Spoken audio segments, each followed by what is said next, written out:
Hello everyone. आप लोग समझ रहे होंगे कि आज हम लोग कौन सा टॉपिक डिस्कस करने वाले हैं। तो मैं बता दूं कि आज जो टॉपिक हम लोग डिस्कस करने जा रहे हैं उसका टाइटल है कोड ऑफ कंडक्ट। ये कोड ऑफ कंडक्ट किसके लिए? इलेक्शंस के लिए। अभी हमारे कंट्री में 5 स्टेट्स में इलेक्शंस हो रहे हैं, विधानसभाओं के लिए, स्टेट लेजिस्लेटिव असेंबलीज के लिए। पंजाब, गोवा, मणिपुर, उत्तराखंड और उत्तर प्रदेश, इन 5 राज्यों में विधानसभाओं के चुनाव हो रहे हैं। आप लोग ये भी सुनते होंगे कि आचार संहिता लागू हो गई है।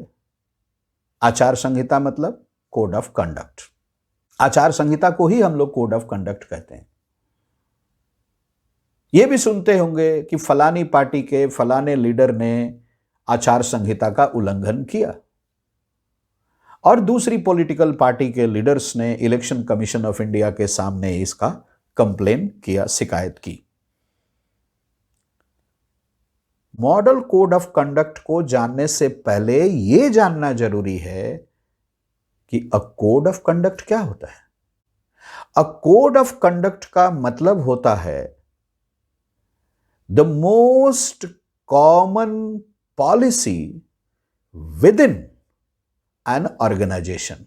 किसी भी ऑर्गेनाइजेशन के अंदर जो सबसे कॉमन पॉलिसी एलिमेंट्स होते हैं उन्हीं को हम लोग एक साथ मिलाकर कोड ऑफ कंडक्ट कहते हैं। अब इसी कोड ऑफ कंडक्ट को अगर हम बाकियों के सामने एक आइडियल के रूप में रखना चाहते हैं तो यह हो जाता है model code of conduct. The election commission of India is an independent, impartial organization. It conducts elections in India. Rather, we can say it conducts free and fair elections in India at regular intervals. Regular intervals. And while conducting free and fair elections in India at regular intervals, the Election Commission of India sets certain disciplinary guidelines for all political parties and all political leaders. This set of disciplinary guidelines is the model code of conduct for elections in our country. And these disciplinary guidelines are for the political parties, for the political leaders, for election campaign, for election booths, for election centers, for election rallies, for election assemblies, election processions, and all other electoral activities. These other activities are different portfolios, election manifesto, election symbols, and many others. All political parties, national political parties, state and regional political parties have agreed to a model code of conduct by the Election Commission of India for free and fair elections in the country. सभी बड़ी छोटी political parties और उनके leaders इस बात को लेकर के इलेक्शन कमीशन के साथ पूरी तरह से सहमत हैं हमारे देश में कि हमारे प्रजातांत्रिक मूल्यों को बचाए रखने के लिए, उनको मजबूत बनाने के लिए, उनको प्रसारित करने के लिए इलेक्शन कोड ऑफ कंडक्ट एक मॉडल कोड ऑफ कंडक्ट का होना बहुत जरूरी है, जिसका पालन सभी पॉलिटिकल पार्टीज, सभी पॉलिटिकल लीडर्स और सभी नागरिक भी समान रूप से करें। For all of us, it's very important to know the points of Model Code of Conduct laid down by the Election Commission of India for all political parties and political leaders. देखिए, model code of conduct में जो points दिए गए हैं, जिनका पालन सभी political party, चाहे बड़ी पॉलिटिकल पार्टी हो चाहे छोटी पॉलिटिकल पार्टी हो, करना पड़ता है, और नहीं करेंगे तो उनके अगेंस्ट में कंप्लेन होगा और सही पाया जाएगा तो उनके ऊपर election commission of India action लेगा। यह बहुत सीरियस बात हो जाती है।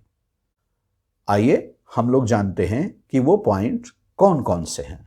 कोई भी राजनीतिक दल या स्वतंत्र उम्मीदवार किसी पूजा स्थल का, किसी धार्मिक स्थल का चुनाव प्रचार के लिए उपयोग नहीं कर सकता है। अगर वो ऐसा करता है तो इलेक्शन कोड ऑफ कंडक्ट का वायलेशन करने का दोषी पाया जाता है और उसकी सजा उसको इलेक्शन कमीशन ऑफ इंडिया देता है।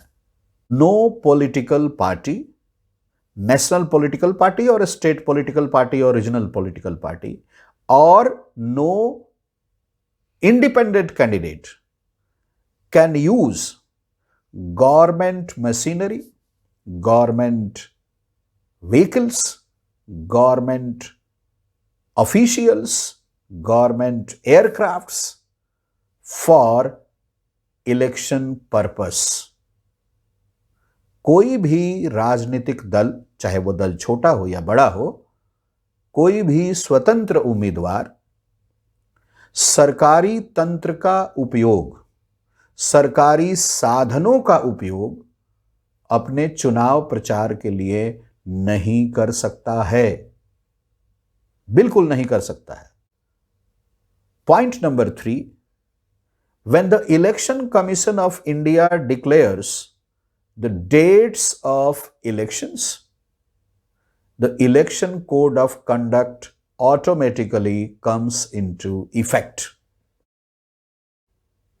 And once the election code of conduct comes into effect, no minister can let down the foundation of new projects,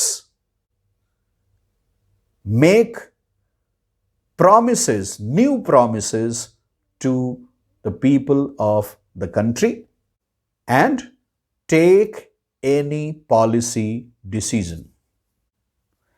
एक बार चुनाव आयोग, election commission of India election से रिलेटेड डेट्स अनाउंस कर देता है तो इसी के साथ model code of conduct effective हो जाता है। मिनिस्टर्स के ऊपर 3 रिस्ट्रिक्शंस लग जाते हैं। क्या क्या? कोई भी नए प्रोजेक्ट का फाउंडेशन स्टोन नहीं रखने का प्रतिबंध लग जाता है,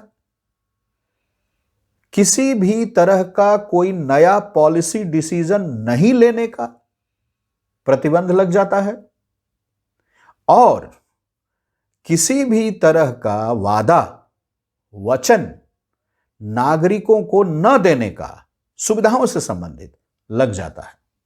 A model code of conduct is very important requirement for free and fair elections at regular intervals in a successful democracy. और इसीलिए the Election Commission of India